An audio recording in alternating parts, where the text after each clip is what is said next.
এবছর ডেঙ্গু রোগীরা ভুগছেন ভিন্নধর্মী জটিলতায়। তীব্র জ্বরে ভোগার 10-12 দিন পরও থাকছে মাথা ও শরীর ব্যথা। বেশি ভোগান্তিতে শিশুরা। জ্বর আসে যায়, তারপর ঠান্ডা, কিচ্ছু খায় না। আসলে মেডিকেল টেস্ট করলাম, ডেঙ্গু ধরা পড়লো। তারপরে শরীর ব্যথা, মাথা ব্যথা, বমি, পাতলা পায়খানা, হাতে বেলাত যায়।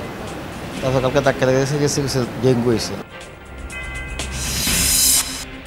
ঠাকুরগাঁওয়ের পর দিনাজপুরের পথে এনসিপির জুলাই পদযাত্রা। নতুন বাংলাদেশে পুশিন স্বৈরাচার চাঁদাবাজি মানা হবে না, মন্তব্য নাহিদ ইসলামের। অবৈধ অভিবাসী বলে বাংলাদেশে পুশিন করার চেষ্টা করা হয়। আমরা হুঁশিয়ারি দিতে চাই, এটা হাসিনার বাংলাদেশ নয়, এটা গণঅভ্যুত্থান করে ছাত্র জনতার বাংলাদেশ। অনৈতিক ও অপরাধমূলক কর্মকাণ্ডের বিরুদ্ধে বিএনপির জিরো টলারেন্স, মন্তব্য রিজভীর। দলীয় নেতাকর্মীদের নামে অভিযোগ পেলেই ব্যবস্থা। যে কোনো ধরনের অনৈতিক, অবৈধ, সন্ত্রাসী, সহিংসতামূলক যে কেউ কর্মকাণ্ড করবে দলের নামে, সে রেহাই পাবে না। রংপুরে দীর্ঘ 17 বছর পর জামায়াত ইসলামীর জনসভা। গণ অভ্যুত্থানের সকল হত্যার বিচার সহ 4 দফা দাবি উত্থাপন।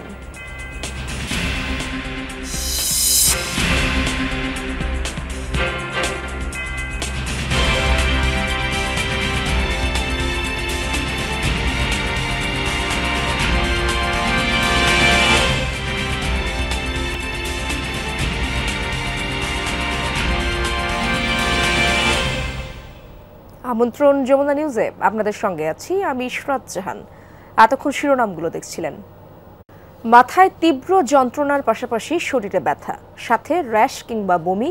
ডেঙ্গু আক্রান্ত হবার পর এমন নানা সমস্যায় ভুগছেন রোগীরা। কারো জ্বর উঠছে 104 ডিগ্রি পর্যন্ত, কারো বা জ্বর কমে যাবার পর দেখা দিচ্ছে পার্শ্ব প্রতিক্রিয়া। রাজধানীর হাসপাতালগুলোয় ধীরে ধীরে বাড়তে শুরু করেছে ডেঙ্গু আক্রান্তদের সংখ্যা। জ্বরের তীব্রতা বয়স্করা কিছুটা সামলে উঠতে পারলেও শিশুদের অবস্থা বেশি নাজুক।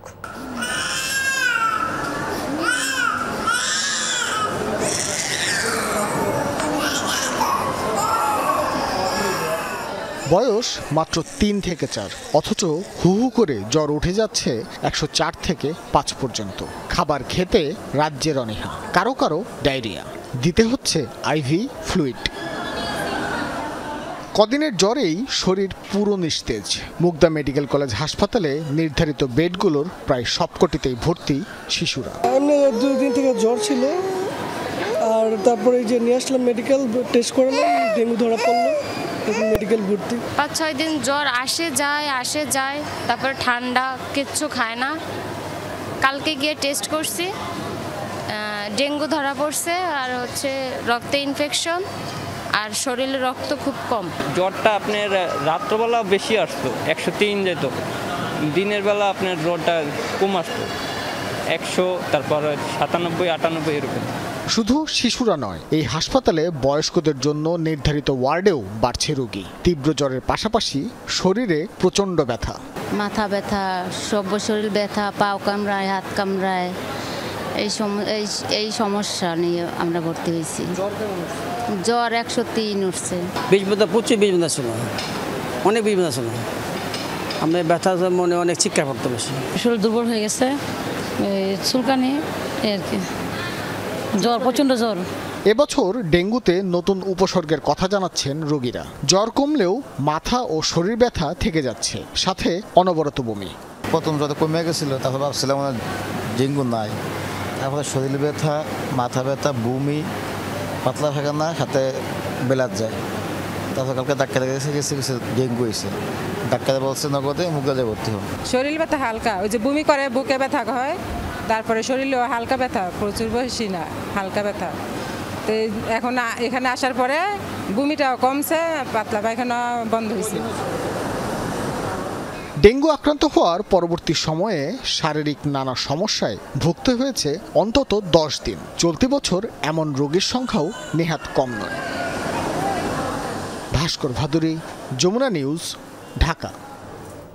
সীমান্তে আর কোনো ধরনের পুশিন মেনে নেওয়া হবে না, কারণ গণ অভ্যুত্থানের পর বাংলাদেশ এখন ছাত্র জনতার।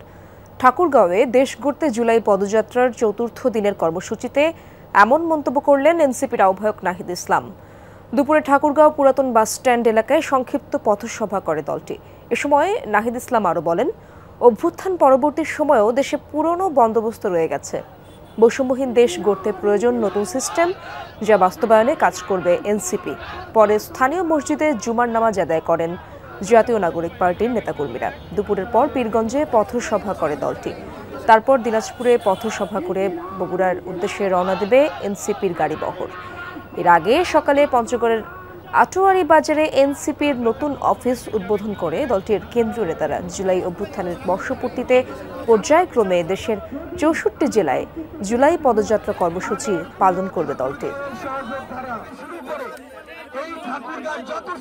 ভারতের যারা মুসলিম রয়েছে তাদেরকে অবৈধ অভিবাসী বলে বাংলাদেশে পুষিয়ে তোলার চেষ্টা করা হয়। আমরা হুঁশিয়ারি দিতে চাই, এটা হাসিনার বাংলাদেশ নয়, এটা গণঅভ্যুত্থান করে ছাত্র জনতার বাংলাদেশ। বাংলাদেশ পন্থীদের হাতেই বাংলাদেশ চলবে। ফলে এই সীমান্ত হত্যা যে কোনো মূল্যে আমরা বন্ধ করব। দর্শক, এ বিষয়ে আরো জানবো। ঠাকুরগাঁও থেকে যুক্ত হচ্ছেন আমার সহকর্মী পার্থ সারথী দাস। পার্থ, এনসিপির গাড়িবহর তো বগুড়ার উদ্দেশ্যে রওনা দেওয়ার কথা রয়েছে, কতটুকু গিয়েছে সেই গাড়িবহর জানাবেন, এবং দিনভর নানা কর্মসূচি রয়েছে দলটির, নেতারা কি বললেন? আসলে সকাল থেকে অর্থাৎ দুপুর 12টার পর থেকে ঠাকুরগাঁয় এনসিপির পদযাত্রা শুরু হয়েছে এবং বিভিন্ন দুটি জায়গায় ঠাকুরগাঁয়ের পুরাতন বাস স্ট্যান্ড এলাকা এবং সেখানে পথসভা অনুষ্ঠিত হয়। সেখানে কেন্দ্রীয় নেতারা বক্তব্য রাখেন এবং পরবর্তীতে জুমার নামাজের কারণে তারা দুপুরে জুমার নামাজ আদায় করেন। নেতা সহ নেতার অন্যান্য কর্মীরাও জুমার নামাজ আদায় করেন এবং জুমার নামাজ শেষে সময় স্বল্পতার কারণে তারা পরবর্তীতে যে প্রোগ্রামটি হওয়ার কথা ছিল অপরাজয় ৭১, সেটি তারা করেননি। সেটি না করে তারা ঠাকুরগাঁও পীরগঞ্জ উপজেলায় পথসভা করেছেন এবং এখানে পথসভা শেষে তারা দিনাজপুরের উদ্দেশ্যে রওনা দিয়েছেন। এখানে নেতাকর্মীরা যেটা বললেন যে আসলে বিভিন্ন ইস্যু নিয়ে তারা কথা বলেছেন। তারা জুলাইয়ের অভ্যুত্থানে যে উদ্দেশ্যে তারা এই জুলাই অভ্যুত্থান গড়েছিল সেই তার রাখছেন সারাদিন ব্যাপী সেই খবরগুলো আপনার মাধ্যমে দর্শকদের আমরা জানিয়ে দেব। অনৈতিক ও অপরাধমূলক কর্মকাণ্ডের বিরুদ্ধে জিরো টলারেন্স বিএনপির, এমন মন্তব্য করলেন দলের সিনিয়র যুগ্ম মহাসচিব রুহুল কবির রিজভী। বলেছেন, দলের কেউ সন্ত্রাসী কর্মকাণ্ডে জড়ালেই নেওয়া হবে উপযুক্ত ব্যবস্থা। বিকেলে নয়াপল্টনের দলীয় কার্যালয়ে ছিল বিএনপির সংবাদ সম্মেলন। সেখানেই রিজভী জানান, শৃঙ্খলা ভঙ্গের দায়ে এরই মধ্যে সারা দেশে বেশ কয়েকজন নেতাকে দল থেকে অব্যাহতি দেওয়া হয়েছে। রিজভী আহমেদ বলেন, দলের নাম ভাঙিয়ে যারা দুর্বৃত্তপরায়ণ ও অনৈতিক কাজে জড়িত তাদের বিরুদ্ধে জিরো টলারেন্স নীতিতে বিশ্বাসী বিএনপি। যাদের বিরুদ্ধেই অভিযোগ মিলছে গ্রহণ করা হচ্ছে উপযুক্ত ব্যবস্থা। এ সময় তিনি আরো বলেন, অবাধ সুষ্ঠু নির্বাচন দিলেই বোঝা যাবে বিএনপি কতটা জনপ্রিয়।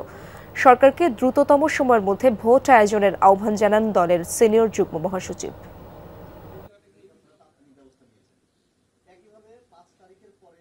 যে কোনো ধরনের অনৈতিক, অবৈধ, সন্ত্রাসী, সহিংসতামূলক যে কেউ কর্মকাণ্ড করবে দলের নামে, সে রেহাই পাবে না। আমরা তাৎক্ষণিক একটা তদন্ত করে এবং ভিডিও, অডিও সমস্ত কিছু পরীক্ষা করে যদি দেখা যায় যে সে দায়ী, তো সেটার সাংগঠনিক ব্যবস্থা গ্রহণ করতে বিন্দুমাত্র দ্বিধা করা হয়নি, সাথে সাথে সে ব্যবস্থা গ্রহণ করা হয়েছে। 11 মাস পেরিয়ে গেলেও এখনও শহীদের খাতায় নাম ওঠেনি জেনেভা ক্যাম্পের বাসিন্দা রিকশা চালক রনির। একমাত্র ছেলেকে হারিয়ে দিশেহারা মা পারভিন বেগম। সহায়তা না পেলেও ছেলের নাম দেখতে চান শহীদের খাতায়।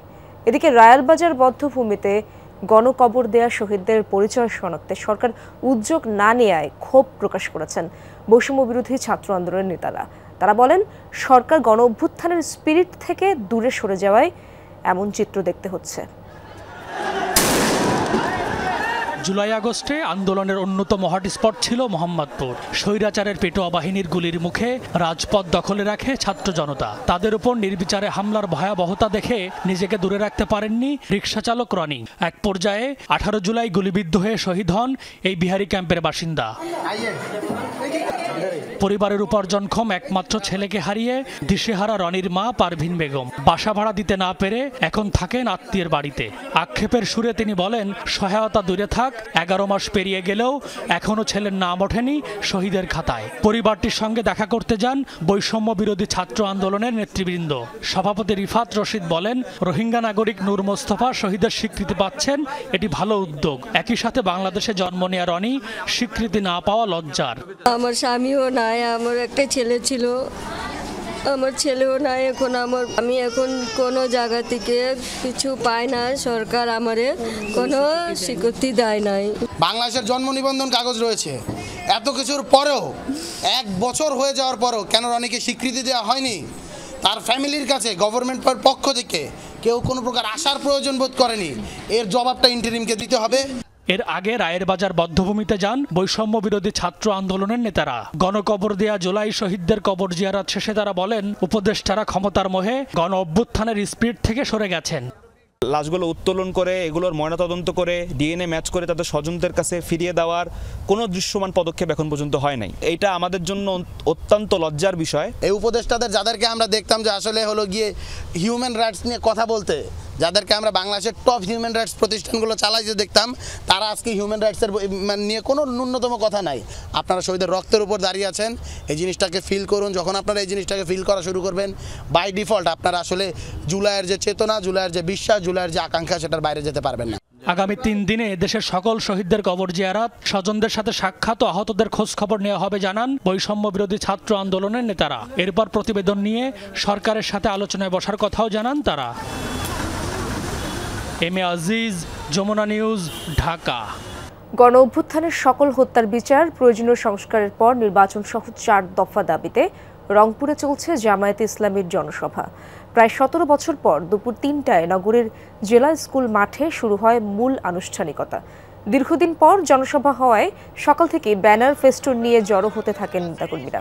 সভায় প্রধান অতিথি হিসেবে যোগ দিয়েছেন জামায়াতের আমির ডক্টর শফিকুর রহমান। এছাড়াও প্রধান বক্তা হিসেবে রয়েছেন সদ্য কারামুক্ত কেন্দ্রীয় নির্বাহী পরিষদের সদস্য এটিএম আজহারুল ইসলাম। সভার জন্য প্রায় 2 লাখ মানুষের প্রস্তুতি নেওয়া হয়েছে বলে জানিয়েছে সংগঠনটি। পরিস্থিতি নিয়ন্ত্রণে আইনশৃঙ্খলা বাহিনীর পাশাপাশি মাঠে রয়েছে সংগঠনটির স্বেচ্ছাসেবক সদস্যরা।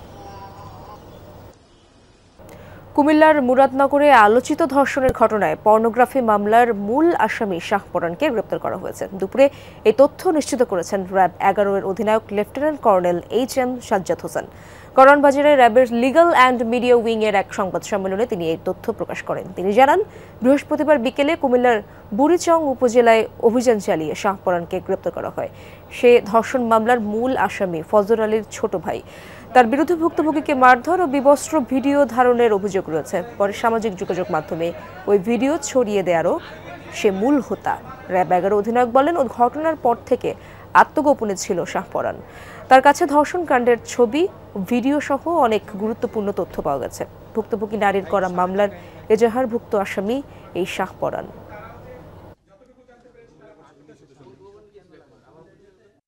পরিবার থেকেও শাহপরান ফজর আলী থেকে একটু ডিস্টেন্স হয়ে গিয়েছিল। সে সব মিলিয়েই এই ফজর আলীকে একটু শায়েস্তা করার উদ্দেশ্যে মূলত এই পরিকল্পনাটা করে। অ্যাট দ্য সেম টাইম দুজনই এই মহিলাকে উত্ত্যক্ত করতো, যেটা বলছি যে দুইজনেরই এখানে 2 ভাই উত্ত্যক্ত করছিল। তো এখানে বড় ভাই ছোট ভাই, এবং এই ঘটনাকে কেন্দ্র করে তাদের মধ্যে সালিশও হয়েছিল। সেখানে ফজর আলী কর্তৃক শাহপরানের হেনস্থারও শিকার হয়েছে। বাংলাদেশের ঐতিহ্য আর গর্বের নাম জামদানি। তবে জামদানি কি শুধুই 12 থেকে 13 হাতের শাড়ি? ফ্যাশনের সাথে তাল মিলিয়ে জামদানি মোটিফের পণ্য সহজলভ্য করতে দেশ জুড়ে চলছে নানা গবেষণা, যেগুলোর চলছে এক ছাদের নিচে প্রদর্শনীয়। রাজধানীর লালমাটিয়ায় সেই আয়োজনের নাম সেলিব্রেটিং জামদানি। জামদানি মানেই বাংলাদেশ। ঐতিহ্যবাহী পোশাকের তালিকায় সর্বাগ্রে এই নাম। বেশিরভাগ মানুষজন জামদানি বলতে শুধুই শাড়ি বোঝেন, অথচ মোটিফ বা বুনন নকশা নিয়ে বহুবিধ কাজ করছেন উদ্যোক্তারা, যা এক ছাদের নিচে আনতেই চলছে নজর কাড়া আয়োজন। সকালে রাজধানীর লালমাটিয়ায় শান্তিবাড়িতে মঙ্গল প্রদীপ জ্বালিয়ে সেলিব্রেটিং জামদানি এ টেক্সটাইল হেরিটেজ এক্সিবিশন উদ্বোধন হয়। অনুষ্ঠানে ছিলেন ইউনেস্কোর কান্ট্রি রিপ্রেজেন্টেটিভ, উদ্যোক্তা ও সংশ্লিষ্টরা। পোশাক, গহনা, ঘর সাজানোর সামগ্রী ছাড়াও প্রদর্শিত হচ্ছে রিসাইকেলড ও আপসাইকেলড জামদানি পণ্য। উদ্যোক্তারা জানান, জামদানিকে সহজলভ্য ও টেকসই পণ্য হিসেবে বিশ্বের কাছে তুলে ধরতেই এই আয়োজন। অনেকে মনে করেন জামদানি রাফ ইউজ করা যাবে না, খালি পার্টি পোশাক। আমরা যদি আমাদের হেরিটেজকে দ্রুত স্প্রেড করতে চাই, তাহলে এটাকে এমন একটা ফর্মে কনভার্ট করতে হবে যেন তা সাধারণ মানুষের ব্যবহার উপযোগী হয়। সেই জন্যই জামদানিকে আমি চুজ করে জুয়েলারি এবং সুভিনির বানানোর চেষ্টা করছি। দেখা যায় একটা সময় যে টেম্পারটা নষ্ট হয়ে যায় শাড়িটার, তো সেই শাড়িটা ফেলে দেওয়া ছাড়া কোনো উপায় থাকে না। তো এই ফেলে দেওয়া জামদানি বা যেটাকে আমরা বলি ঝুট জামদানি, এই ঝুট জামদানি দিয়েই কিন্তু আমি নানা ধরনের রিসাইকেল কাজ করে থাকি, অর্নামেন্টস করে থাকি, ব্যাগ করে থাকি। বিশেষজ্ঞরা বলছেন, মূল্যবৃদ্ধি আর মান কমে যাওয়ায় জামদানি শিল্প এখন ঝুঁকিতে। এই নিয়ে প্রয়োজন আরও গবেষণা। জামদানি খুবই ছেঁড়া বেড়া অবস্থা হয়ে যাচ্ছে, বাজারে যেগুলো পাওয়া যাচ্ছে মোটিভের আদর্শ থেকে সরে যাচ্ছে আধুনিকতার নাম দিয়ে। তো ওই আধুনিক মোটিভটা কি আর হেরিটেজ কি, এটা যদি একটু গবেষণা করে তারা কাজটা করেন, শিখে যদি তারা কাজটা করেন, আমি মনে করি যে এই কাজগুলো আরও রিচ হবে এবং যেটা আমাদের বিশ্বের দরবারে অনেক বেশি সম্মান বয়ে নিয়ে আসবে। জামদানি তো খুব এক্সক্লুসিভ একটা প্রোডাক্ট এবং সেটার জন্য যে একটা ডেডিকেটেড মন দরকার এবং যে ডেলিকেসিটা দরকার, চিন্তার, রুচির এবং যে কমিউনিকেশনটা দরকার উইথ দ্য উইভার্স, সেই জিনিসটা কিন্তু করতে হলে অনেক স্কিল দরকার হয়। তো আমাদের কাছে মনে হয়েছে এই উদ্যোক্তাদেরকে আমাদেরকে শান্তিবাড়ির বিশেষভাবে প্যাট্রোনাইজ করা উচিত। সকাল 11টা থেকে রাত 8টা পর্যন্ত চলবে এই প্রদর্শনী। সুমাইয়া ঐশী, যমুনা নিউজ, ঢাকা।